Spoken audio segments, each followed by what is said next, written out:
एक गुरु का एक शिष्य बहुत ही बाचाल था। वह हर समय बोलता रहता, दिन भर इधर उधर की बातें करता, भिक्षाटन के लिए जाता तो हर घर से एक नई कहानी लेकर आता और आश्रम के दूसरे शिष्यों को सुनाता। एक शिष्य की दूसरे से बुराई करता, चुगली करता और दूसरों के सामने अच्छा बनने का प्रयास करता। खुद के मुंह से ही खुद की तारीफ करता रहता और हमेशा ही खुद को गुरु के सामने सबसे बुद्धिमान और उत्तम शिष्य साबित करने का प्रयास करता। वह खुद को सभी शिष्यों से अलग और श्रेष्ठ मानता था। उसका कहना था कि मैं एक अमीर घर का लड़का हूँ। अगर मैं चाहता तो एक आरामदायक और सुविधाओं से भरा जीवन जी सकता था, लेकिन मैं वो सब छोड़कर यहाँ आ गया क्योंकि मुझे सत्य की खोज करनी है, खुद को जानना है, जीवन को जानना है। इसीलिए मेरा त्याग तुम सबसे बड़ा है। एक दिन गुरु ने आश्रम के सभी शिष्यों को बुलाकर कहा, आप सभी को अगले 1 माह के लिए कोई न कोई संकल्प लेना है। इससे आपकी संकल्प शक्ति मजबूत होगी और आप में आत्मशक्ति का संचार होगा। आप सभी अपनी अपनी सामर्थ्य के अनुसार कोई सा भी संकल्प ले सकते हैं और 1 माह से पूर्व आप में से जिस चीज का भी संकल्प टूटता जाए वो अपनी पुरानी दिनचर्या में वापस आते जाएं। सभी शिष्यों ने अपनी शक्ति के अनुसार छोटे बड़े संकल्प लिए और गुरु को अपने अपने संकल्प के बारे में बताकर वहां से चले गए। लेकिन वो बातूनी शिष्य खुद को सबसे अलग और बड़ा दिखाना चाहता था। इसीलिए वो सीधे गुरु की कुटिया में पहुंच गया और बोला, मैं कोई छोटा मोटा संकल्प नहीं लेना चाहता, बल्कि खुद की ही भांति एक बड़ा और महान संकल्प लेना चाहता हूँ। कृपया आप ही बताएं, क्या संकल्प लेना चाहिए मुझे। उस बातूनी शिष्य की यह बात सुनकर गुरु मुस्कुराए और बोले, क्या तुम मेरे द्वारा दिए गए संकल्प को पूरा कर पाओगे? क्या तुम्हारे लिए उसे पूरा करना संभव होगा? नहीं, वो तुम्हारे लिए संभव नहीं है। तुम उसे पूरा नहीं कर पाओगे, इसीलिए तुम खुद ही कोई संकल्प ढूंढ लो। शिष्य ने कहा, नहीं गुरुदेव, आप जो भी संकल्प मुझे देंगे मैं जरूर उसे पूरा करूंगा। आप बताएं तो सही। गुरु ने कहा, ठीक है, तो तुम अगले 1 माह तक चुप रहोगे, मुंह से एक शब्द भी नहीं निकालोगे। यही तुम्हारा संकल्प है। शिष्य ने कहा, गुरुदेव, ये भी कोई संकल्प है? ये तो बहुत ही आसान है। 1 माह तक चुप ही तो रहना है। कोई बड़ा संकल्प दीजिए जो मेरी योग्यता के लायक हो, जिसे पूरा करने में मुझे समस्या हो। गुरु ने कहा, पहले तुम इस संकल्प को तो पूरा करके दिखाओ। शिष्य ने गुरु की बात मान ली। वह उसी समय चुप हो गया और पलटकर कुटिया से बाहर चला गया। उसे चुप रहना बहुत आसान लग रहा था। उसने एक दिन तो जैसे तैसे चुप रहकर काट लिया, लेकिन दूसरे दिन से उसके मन में ना बोलने का बोझ बढ़ने लगा। तीसरे दिन उसे भारीपन महसूस होने लगा और चौथे दिन उसके अंदर एक अजीब सी बेचैनी होने लगी, क्योंकि आसपास आश्रम के सभी शिष्य एक दूसरे से बातें कर रहे थे। वो भी अपना पक्ष उनके सामने रखना चाहता था, उनकी बोलती बंद कर देना चाहता था, लेकिन उसका संकल्प उसके आड़े आ रहा था। इसीलिए वो पूरे दिन सिर्फ मुंह और आंखें बनाता रहता। इसी तरीके से कुछ दिन और बीते और वह शिष्य बीमार पड़ गया। उसका सर फटा जा रहा था, उसका खाने पीने तक का मन नहीं कर रहा था, वह सिर्फ बोलना चाहता था। वह गुरु के पास गया और उनके सामने बैठकर लिखकर उन्हें बताया, गुरुदेव, मैं बोलना चाहता हूँ, बिना बोले मुझे सांस नहीं आ रही, मेरा दम घुटा जा रहा है, मैं अंदर ही अंदर पागल हुआ जा रहा हूँ, मैं क्या करूँ? संकल्प तोड़ दूं क्या? यह पढ़कर गुरु मुस्कुराए और बोले, संकल्प तो तोड़ने के लिए ही होते हैं, लेकिन जो अपने संकल्प को पूरा कर लेता है वही अपनी आंतरिक शक्ति को बढ़ा पाता है, और जो अपनी आंतरिक शक्ति को बढ़ा लेता है वह समझ और जागृति की राह पर आगे बढ़ जाता है। संकल्प का लेना भी तुम्हारे ही हाथ में था और इसे तोड़ना भी तुम्हारे ही हाथ में है। तुम्हारे बहुत से गुरु भाई अपने संकल्प को तोड़कर अपनी पुरानी दिनचर्या पर वापस आ चुके हैं। अगर तुमसे नहीं हो पा रहा तो तुम भी संकल्प तोड़कर अपनी पुरानी दिनचर्या पर वापस जा सकते हो। लेकिन याद रहे, अगर आज तुम इस छोटे से संकल्प को नहीं संभाल पा रहे तो तुम अपनी बाकी की पूरी जिंदगी को कैसे संभाल सकोगे? मुझे इस पर शक है। बाकी फैसला पूरी तरह से तुम्हारे हाथों में है। गुरु की यह बात शिष्य के दिल में चोट कर गई। वह बिना कुछ बोले वहां से वापस चला गया और खुद को अपनी कुटिया में बंद कर लिया। वह केवल अपने जरूरी कामों के लिए ही कुटिया से बाहर निकलता, बाकी सारे समय कुटिया के अंदर ही बैठा रहता। 15 दिन बीत चुके थे और आश्रम के लगभग सभी शिष्यों का संकल्प अब तक टूट चुका था, लेकिन उस वाचाल शिष्य का संकल्प अभी भी जारी था। संकल्प लेने के बाद से अब तक उसने एक शब्द भी ना बोला था। सारा आश्रम हैरान था कि इतना बोलने वाला इंसान चुप कैसे हो गया।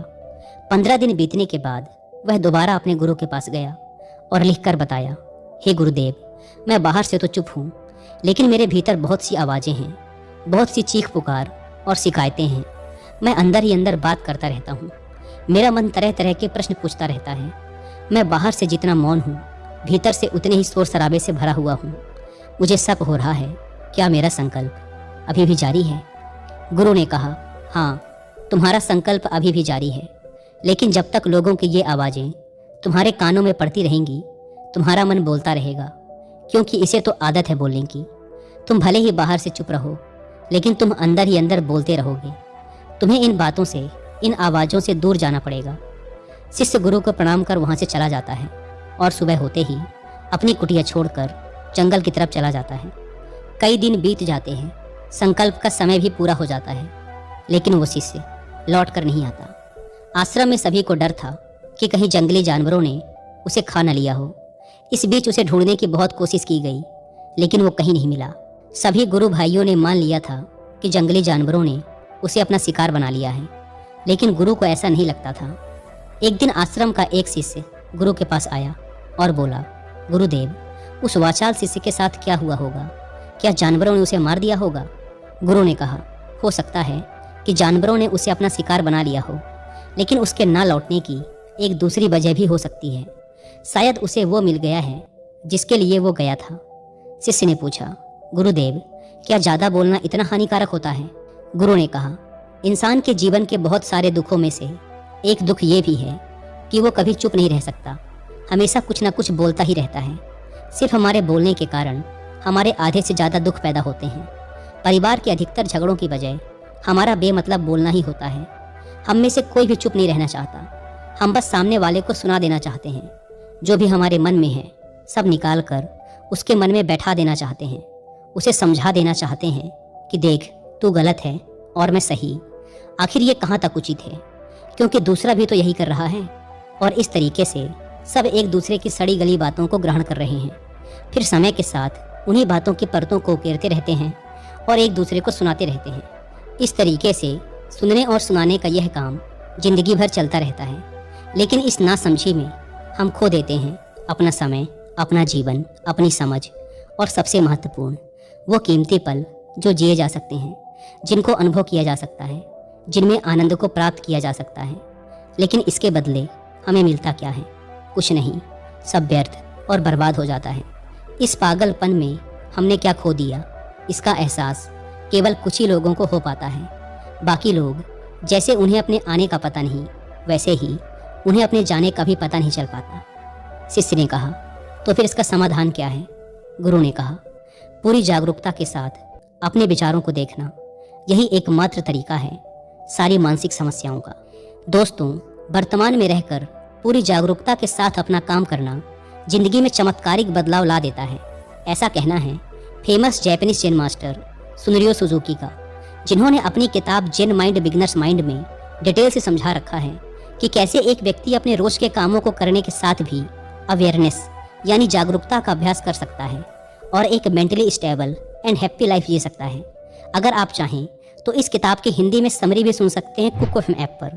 यह बुक समरी आपको अपने आप से मिलाने में मदद करेगी और आपके जेन माइंड को जगाएगी। जेन माइंड एक ऐसा मन होता है जिसमें सैलाब से उमड़ते विचारों को भी शांत करने की क्षमता होती है। इस बुक समरी को अच्छे से समझने के बाद एक स्वतंत्र, खाली और शांत दिमाग आपकी पर्सनैलिटी का हिस्सा बन जाएगा। और कुकू एफएम की बात करें तो यह इंडिया का सबसे बड़ा ऑडियो शो प्लेटफॉर्म है, जहां पर आप 10,000 से भी ज़्यादा ऑडियो शोज को सुन सकते हैं, वो भी 7 इंडियन लैंग्वेजेस में। और इनकी इंपॉर्टेंट बातों के नोट्स बनाकर उन्हें बात के लिए सेव भी कर सकते हैं। आपकी और मेरी तरह 2.5 मिलियन से भी ज़्यादा पेड सब्सक्राइबर्स हर रोज़ इस एप्लीकेशन का यूज़ कर रहे हैं।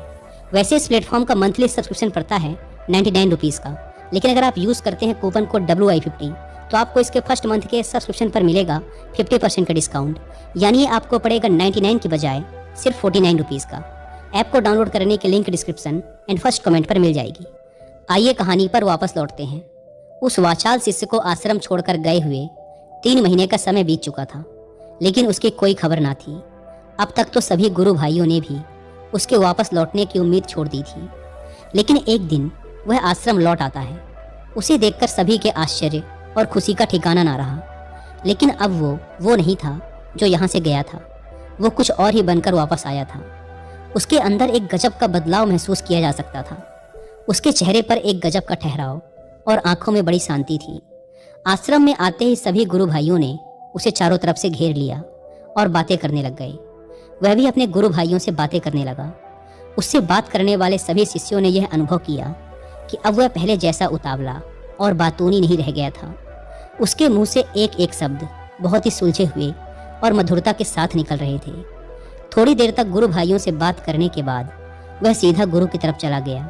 उसने गुरु के चरण छुए और कहा, गुरुदेव, क्या मैं अब भी मौन हूँ? क्या अब भी मेरा संकल्प जारी है? गुरु ने कुछ देर तक शिष्य की आंखों में बड़े ध्यान से देखा और कहा, हाँ, तुम अब भी मौन हो। तुम्हारे मुंह से एक भी शब्द निकल नहीं रहा और तुम्हारा संकल्प अभी भी जारी है। शिष्य ने कहा, गुरुदेव, जब मैं आश्रम से गया तो मैं मुंह से तो चुप था, लेकिन मेरे अंदर बहुत सी आवाज़ें थीं, मन में बहुत से प्रश्न थे और वो बंद नहीं हो रहे थे। तो मैं जंगल में और गहरा चला गया, इस उम्मीद से कि वहाँ मुझे शांति मिलेगी और मेरे मन की बकबक कम हो जाएगी। लेकिन मैं जितना एकांत में जाता गया, मेरे अंदर की आवाज़ उतनी ही तेज होती गई। मेरे भीतर की और पुरानी से पुरानी आवाज़ मुझे सुनाई देने लगी। तब जाकर मैंने महसूस किया कि मैं कितना गलत कर रहा था। जब मैं अपने परिवार वालों, दोस्तों और गुरु भाइयों को बुरा भला कहता था तो उस समय मुझे लगता था कि मैं सही कह रहा हूँ। जब मैं गुरु भाइयों की एक दूसरे से चुगली करता और उनका मजाक बनाता, तब भी मुझे यही लगता था कि मैं उनसे बेहतर हूँ और मैं सही कर रहा हूँ। लेकिन उस दिन मैंने पहली बार महसूस किया कि मैं कितना गलत बोलता था। काफ़ी दिनों तक ये आवाज़ें, ये शिकायतें मेरे अंदर चलती रहीं, लेकिन धीरे धीरे करके एक दिन ये सारी आवाज़ें मेरे अंदर से समाप्त हो गईं। अब मैं भीतर से भी मौन हो गया। उस घने जंगल में बाहर से कोई बोलने वाला था नहीं और भीतर कोई आवाज़ शेष न बची थी। मैं उस दिन पहली बार मौन का सही अर्थ समझा। मेरे चारों तरफ बहुत शांति थी। हालांकि अभी भी कुछ आवाज़ें आ रही थी जो पहले भी आती थी, लेकिन मैं उन्हें सुन नहीं पाता था। पर अब वो सभी आवाज़ें मुझे स्पष्ट रूप से सुनाई दे रही थी। हवा के चलने की आवाज़, चिड़ियों के चहकने की आवाज़, पानी के बहने की आवाज़, भंवरों के गुनगुनाने की आवाज़, ये सभी आवाज़ें मैंने पहली बार पूरे होशपूर्वक सुनी। अपने चारों तरफ इतनी शांति मैंने पहले कभी महसूस नहीं की थी। तो इस शांति को भंग करने के लिए मैंने पहली बार अपने मुंह से कोई शब्द निकाला। मैं चिल्लाया, हे ईश्वर, ये कैसी शांति है? सभी कुछ इतना शांत क्यों है? ऐसा क्या हो गया? लेकिन मेरे चिल्लाने के बाद भी वो शांति भंग ना हुई। सब कुछ पहले के जितना ही शांत था, बाहर भी और भीतर भी। हे गुरुदेव, मैंने अपने गुरु भाइयों से बात की, मैंने आपसे बात की। मैं बोल रहा हूँ, मैं चल रहा हूँ, मैं सब कुछ देख रहा हूँ, लेकिन मैं अपने भीतर एकदम एकांत में हूँ, मौन में हूँ। भीड़ में होता हूँ तब भी भीतर से अकेला एकांत में होता हूँ। जब मैं खुद में भी शोर करना चाहता हूँ तब भी एकांत में ही होता हूँ। अब सब दिखाई पड़ने लगा है, सब सुनाई पड़ने लगा है। गुरु ने कहा, जब तक हम बाहर की तरफ बोलते रहेंगे, भीतर अशांति ही रहेगी। जिस दिन हम भीतर की तरफ मुड़ जाएंगे, फिर बाहर हमारे मुंह से कुछ भी निकले, हम शांत ही रहेंगे। दुनिया में जितनी भी बुराइयां हैं, ज़्यादातर हमारे बोलने से ही उत्पन्न होती हैं, क्योंकि हम चुप रहना नहीं चाहते। हम जितनी ज़रूरत है उससे कहीं ज़्यादा बोलते हैं। हम सामने वाले को सुनना नहीं चाहते, बल्कि उसकी बोलती बंद कर देना चाहते हैं। उसे समझा देना चाहते हैं कि मैं कौन हूँ, दिखा देना चाहते हैं उसे अपनी सारी सामर्थ्य। बस यही हमारी ज़िंदगी का मकसद बनकर रह जाता है। हमारी सारी ऊर्जा इस व्यर्थ के बोलने में बर्बाद होती रहती है। ऐसे पति पत्नी का जीवन दुखों से भर जाता है, जो हमेशा एक दूसरे को सुनाने में लगे रहते हैं। कभी एक दूसरे को सुनना नहीं चाहते, समझना नहीं चाहते, और चुप रहना तो उन्होंने कभी सीखा ही नहीं, क्योंकि चुप रहना उन्हें छोटा महसूस करवाता है। दुनिया की सभी लड़ाइयों का कारण हमारा बोलना ही है। इसीलिए हमें सिर्फ उतना ही बोलना चाहिए जितना जरूरी हो, क्योंकि व्यर्थ का बोलना ऊर्जा को नष्ट करना है, और ये बोलना ही हमें कभी अपने भीतर की ओर लौटने नहीं देता, क्योंकि ये हमें बाहर की ओर खींच कर रखता है। और बाहर है ही क्या इस संसार के अलावा। लेकिन अगर अपने भीतर के संसार की ओर मुड़ना है तो इस मुंह को बंद ही रखना चाहिए। इसीलिए जितने भी बुद्ध हुए, आत्मज्ञानी हुए, वो सभी एकांत की ओर भागे, ताकि उन्हें ज़्यादा बोलना ना पड़े, ज़्यादा सुनना ना पड़े। वो एकांत में रहे और शांत रहे, इसीलिए आसानी से भीतर की यात्रा कर पाए। लेकिन अगर कोई चाहे तो इस संसार में रहकर भी एकांत में रह सकता है, शांत रह सकता है, लेकिन इसके लिए उन्हें अपनी ऊर्जा बचानी होगी, जिसे वो अब तक अपने व्यर्थ के शब्दों में बर्बाद कर रहे थे। दोस्तों, इस कहानी की सीख यही है कि व्यर्थ का बोलना ऊर्जा को नष्ट करना है, और यह बोलना ही हमें अपने भीतर की ओर लौटने नहीं देता, क्योंकि यह हमें बाहर की ओर झुकाए रखता है। और जिन्हें भीतर की यात्रा करनी है उन्हें अपने मुंह को बंद ही रखना चाहिए। मुझे उम्मीद है कि आपको यह कहानी पसंद आई होगी और काफ़ी कुछ सीखने को मिला होगा।